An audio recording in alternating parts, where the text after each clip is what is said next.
What's happening, guys? Welcome back to Vertical Football. Welcome back to the episode of the Manchester United Fans Corner. I'm your host, Shegun, and guys, it's great to be back here. It's Monday, and as usual, we're here to discuss Manchester United. So, guys, it has been a very tough week, very tough weekend after the early kickoff Saturday game against Hull City, the first game of the season, which obviously we lost 2-0. It has been a very tough weekend in the sense of you've had to watch other matches of other teams and some that got their win, some that drew their games, and you're like, you lost.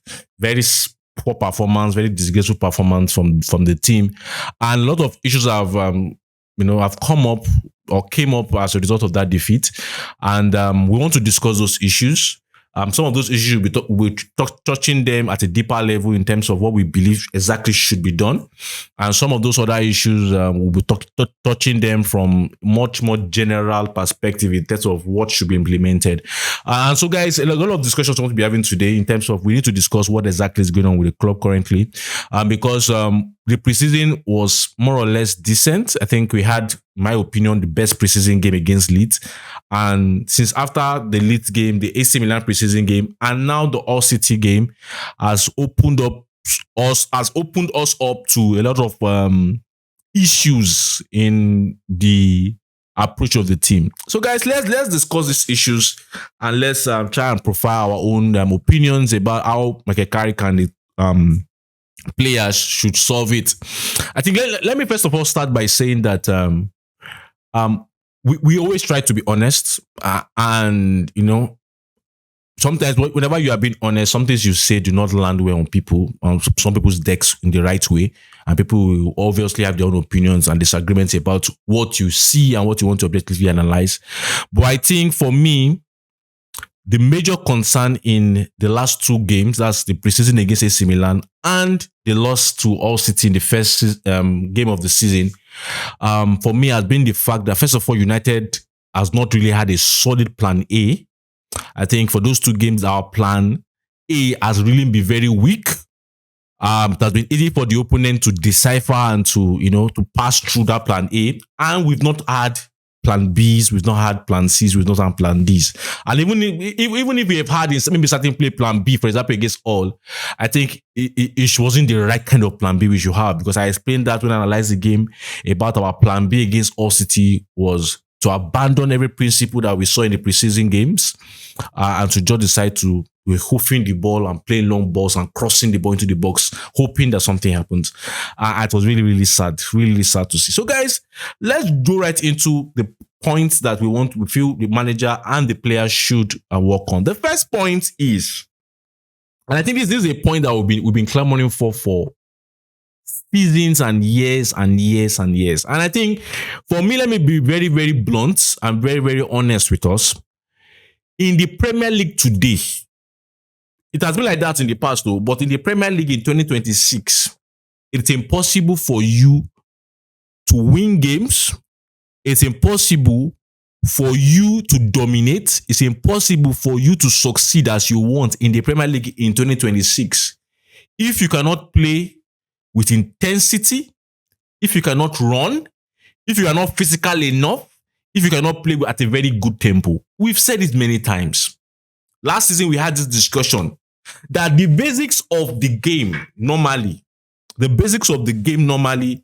is be able to pass the ball, hold the ball, pass the ball, defend, run, shoot, attack. Those are the basics of the game.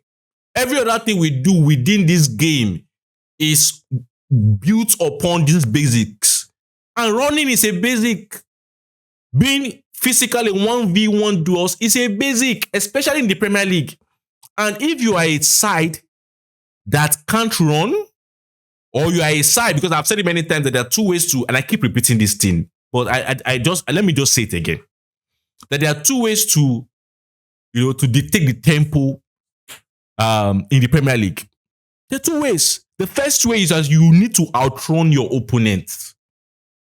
And the second one is you need to outplay your opponent. You need to outplay them. You need to control the tempo by having the ball. United currently does not do that. We can't outrun our opponent. We can't even outplay our opponents. And this has been for years. And so I think it's still a recurring issue. We've had many managers talking about the fact that I think I remember Ole Gunnar Solskjaer saying it. I think after a game against Everton, where Solskjaer came out to say the players are not robust enough. We've seen Ralf Rangnick complain about that. We've seen Ruben Amorim complain about that. We've seen Ten Hag complain about that. Ten Hag even having to make sure that the boy ran extra miles after the Brentford loss. You know? And we're still saying that in 2026 that I understand the conditions around the preseason, how that some players went for the World Cup, how that some players joined in late. But the fact is, we are still seeing other teams that are the same situation. We are seeing them at least for a certain number of minutes in the game. I'm not saying for 90 minutes now. We're saying at least for 60, 70 minutes in the game. Our team should either be able to outrun the opponent or to outplay the opponent. And in the Premier League today, you have to do both. You have to outrun and you have to outplay to be a very dominant side. And I think we saw that against Hull City. We did not outplay them. At least in the first half, we didn't outplay them. And secondly, we did not outrun them. We did not outmuzzle them. And I think it's a very, very big concern. Very, very big concern. And I don't know how it's possible for Michael Carrick to ensure that we outrun or outplay because the season has started. Now, every time now, we're having games. Before you know it, now, every three days, we have games. I don't know what I is going to do it. Because this thing should be, this base work should have been done in the preseason. But I think he and his coaching staff needs to find a way to get the players in top gear. Either it's a mental thing, get the players into top gear. It's a training thing, ensure the training has to do with a lot of running, a lot of high intensity training models, because we need to get this team physically ready for the Premier League, intense ready for the Premier League in terms of the high intensity ready, and we need to get this team to have and keep the ball, to outplay with the ball, outplay the opponent. So that's the first point. I think it's very, very important to say that. The second point for me, and it has always been what we have been saying. That's why sometimes it's as if we are repeating ourselves. What is United's identity? How do we want to play? I will keep saying this. The most important question to ask yourself in football, the most important question is, how do you want to play? Define it, and you must stick with it. Come rain, come shine, stick with it. United, our decision on how we want to play is really not fixed. You can't really say. If I ask somebody, if I ask you as a United fan, how do we want to play? I'm telling you, what you will tell me is an assumption. Or I assume. Or maybe there was a particular game we played, maybe in the preseason or last season against Brighton. You assume that this is how we want to play. But the fact is, we are too quick to abandon plans and strategies in this club. I keep saying it. We are, as a club, as United is, one of the bad habits we have in United as a club is the fact that we don't stick to a plan. In everything we do, we don't stick to a plan. In transfers, we don't stick to a plan. In our playing models, we don't stick to a plan. Even in the ownership commitment, there is no plan. It's always on and off, light bulb technique. And what do I mean when I'm talking about on the pitch? There are some games you will watch. For example, against Brighton, the last game of the season against Brighton under Michael Carrick, you saw a very nice kind of style of play, like, oh, let's see how this will transform itself into the new season. In the preseason, there are certain games against Leeds first half, we saw certain things. You know, look at against Hull. We abandoned that old plan in the second half and started doing long balls. Is it that the plan A or the plan we saw, are you telling me that plan we saw cannot actively play away and try to break the low block of Hull? But for some reason, we are too quick to abandon and change strategy. We change strategy like no man's business. And I think for United to go far, I keep saying it, people that are dominating football as it is, they have a style and they stick to their style, at least for most parts of what they do.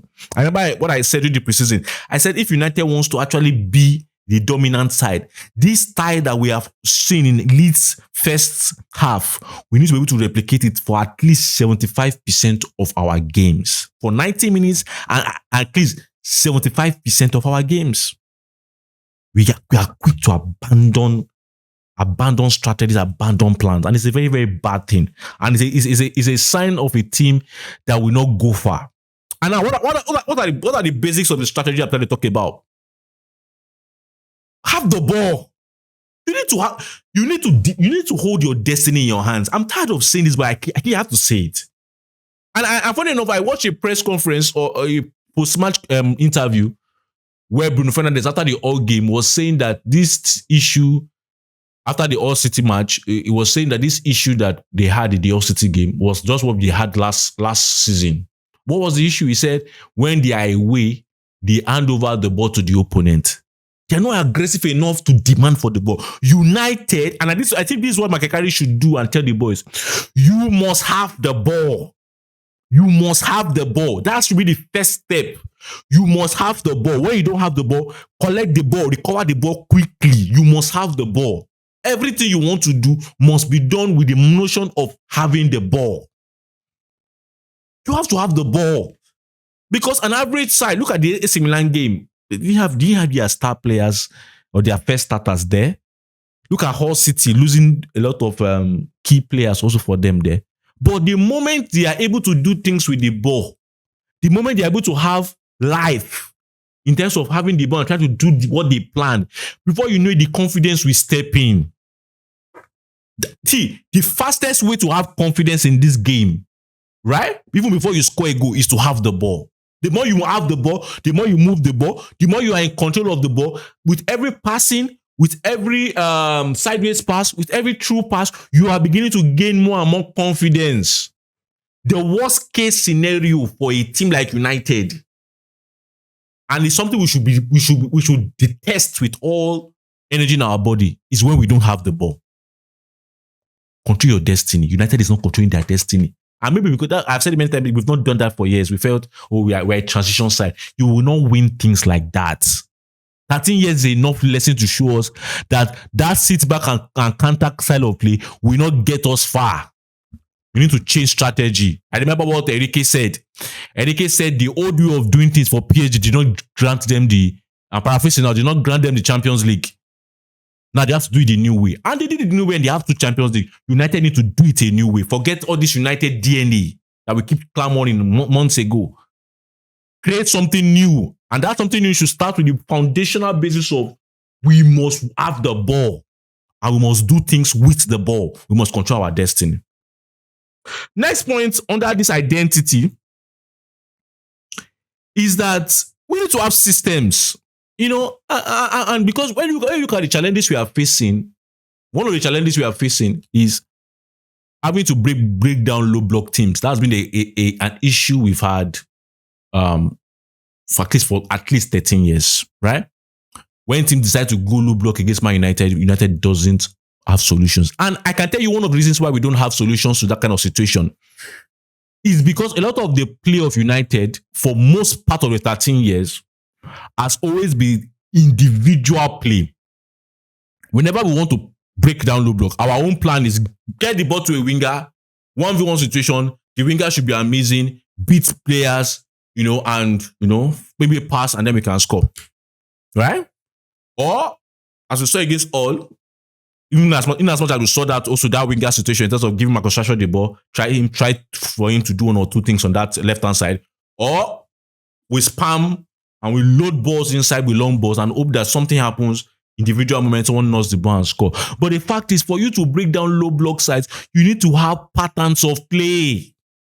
You need to have well-rehearsed, well-choreographed patterns of play.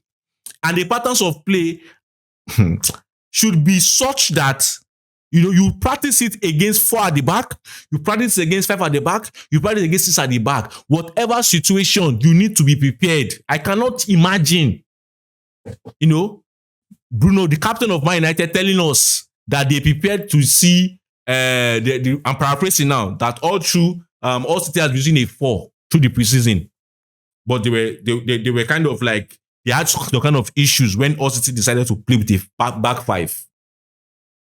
As a Man United side, you should be prepared for every single situation. You should have different choreographed patterns of play. Most of the PSGs you are seeing, the Bayern Munich you are seeing, the Barcelona you are seeing, the Man City you are seeing, the things they do are patterns of play that they have practiced them.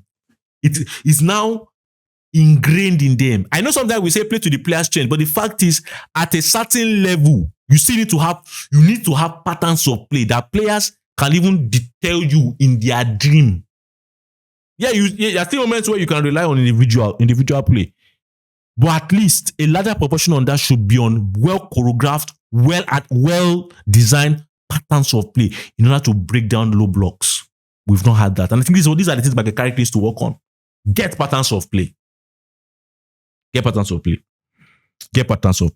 thing I also saw is the fact that apart from even patterns of play to attack, patterns of play in terms of how we midfield patterns of play, all those kind of things, I also feel that, and I understand that a lot of people have been clamoring for months ago, play to the player's strength. I think sometimes in certain areas of the pitch, some players are having too much freedom, right? Too much freedom that it now becomes structureless. I analyzed it after the Old City game. For example, Harry Maguire and the way he carries ball aimlessly to certain zones without thinking twice. That freedom is too much. And when there's even a better option in terms of giving it to a midfielder, as I explained in the Old City match, there was a moment where she have given it to Tielemans. He did not give it a push forward. He lost the ball. The high transition against us as Old City. The freedom sometimes is even too much. It's good. A lot of people say, oh, it's good to let the players have freedom on the pitch. But the fact is sometimes freedom can be too much. And I've always said the best way and the best teams that actually succeed are not just people that give freedom to players anyhow. There are people that have a structure, and the freedom the players get is not gotten outside of the structure. It's gotten within the structure. United currently is giving players freedom outside of a structure. Maguire can just carry. There's something in coaching. Let me quickly say this. It's something in coaching in terms of for positional play, right? Positional play. That whenever you move out, always form triangles and diamonds, right? Sometimes you see Harry Maguire will just carry the ball, and you cannot see any visible diamond, any visible triangle. He just carry the ball aimlessly. I'm like, what exactly is going on? Does it even know that we are trying to play positional football, or trying to even retain the ball, or try to even be dominant? No, nothing like that. We need to work on these things.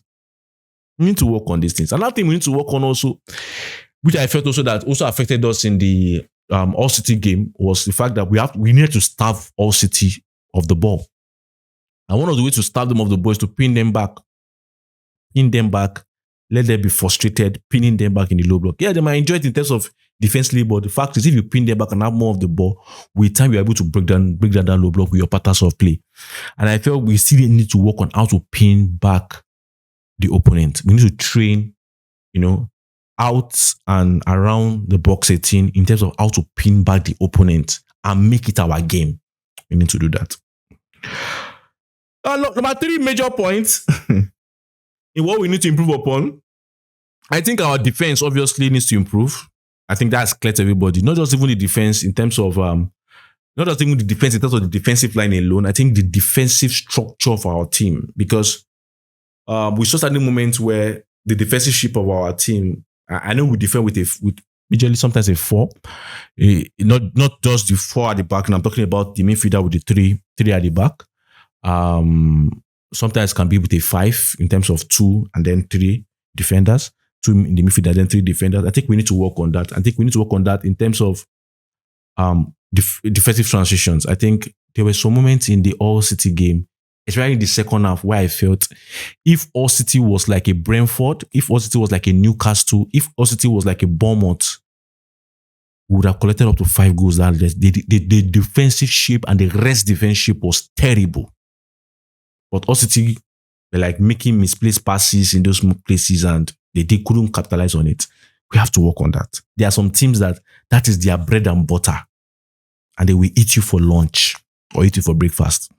I think we need to work on that. Our left back, right back, whenever one goes high, the people that are remaining in the defensive shape, the left back, if the right back goes high, the left back automatically becomes the left center back.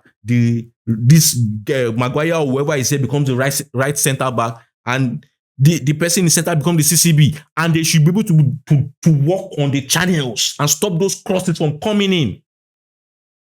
We need to work on those things. We need to work on those things.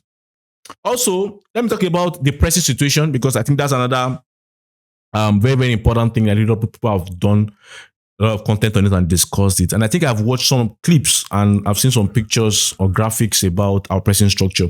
Obviously, I know that I mentioned it during the reflector time, where the reflector used a 4-2-4 against Brighton. And I mentioned how that 4-2-4 was not the right thing for him to use. I saw some preseason matches against Atletico where I felt Michael Carrick did the 4-2-4 well, which I praised. But obviously, it worked down well. People are beginning to catch it here. And I think you need to evolve, obviously. We need to evolve. So, and I think the decision for him in terms of the pressing structure is, if you are going to, my own advice and opinion would be, if you're going to retain the 4-2-4, maybe you shouldn't do zonal. Because I've seen situations whereby the zonal obviously doesn't work because the opponent uses the goalkeeper as an extra man, or the opponent himself, because of his zonal, can, bring somebody from the midfield into the build-up shape to create an overload, right? So, and they do a lot of these different things to create overload and to nullify the press. So sometimes I was just like, why don't you do 1v1 in terms of man to man? And we see a lot of teams in the Premier League that do that, man to man, and make sure that every man is marked, and the only overload they have is the goalkeeper. And if the goalkeeper cannot do anything with it, the goalkeeper will have no choice than to take a risk that might come in our favor, or go long. And now, if you want to do man-to-man, obviously man-to-man is a very, very disciplined kind of structure, because people need to be committed, people need to be focused, right? So that you don't go man-to-man and then somebody loses their train of thought and they get the opportunity to build out from there. And I think close marking man-to-man and don't allow them see. And I think that could be one of the things we introduce and train the boys on, in terms of be disciplined, go man-to-man, let them go long. And when they go long, we need to have our rest defense, in terms of our defensive structure, be very, very disciplined enough to be able to go contest for the ball, win the first ball, if not win the second balls, right? Against All City, we didn't win the second balls, right? Sometimes in those situations, the ball ended up in All City hands, and you are giving them off the ball that way. We need to be able to do that. We need to be able to snuff the ball out of their hands, and stuff it out of their hands, and make it our game, right? Make it our game. And if you keep doing that, you frustrate their style. So, and I think also there might also be, depending on the opponent and depending on the dynamics of the opponent, we might also be able to, to add maybe different shapes of pressing structure, not just 4-2-4 pressing structure. Sometimes in the preseason, a few moments we saw a 4-3-3 implemented based on the structure of the opponent. We need to be much more flexible. We need to have plan A, plan B, plan C, plan D. We can't just have a plan for a game. Sometimes says your plan A will work, but in the Premier League is more tactical. Football is more tactical. Managers are quick enough and smart enough. You have the best managers in the Premier League, right? You have the best manager you are going to face in the Champions League. People are going to catch your plan quick enough. You need to be able to have a plan B or plan C to counter what they have already countered in your plan. We need to be innovative on the bench. I think that's what I've not seen in the last two games, the preseason match and the All City game. So Michael Carrick and the players need to train. They need to work on these things. And I think we need to be able to implement these things, because it's going to be a long season. There's not much time to train. That's also the truth about the matter. Very soon the Champions League will start. We are beginning to look at the Champions League draw. Very soon the Champions League will start. And once the Champions League starts, there are games every 3 days. And you can't be training or using matches to train, because you need to get your 3 points. You need to win games. I need to win them convincingly. So I think it's going to be something that we're going to analyze, and as we go further, to see how the team improves on these things. But it's something we truly need to improve upon. So guys, let me have your opinion on what I've said. A lot of things, but let's have your opinion on it. What do you think we need to improve? Also, that I did not mention. What do you think I mentioned that we think we've already improved or you disagree with? Let's have that discussion in the comment section. And don't forget to like, don't forget to subscribe, don't forget to share. I am my humble self, Shego. Until I see you next time. Bye.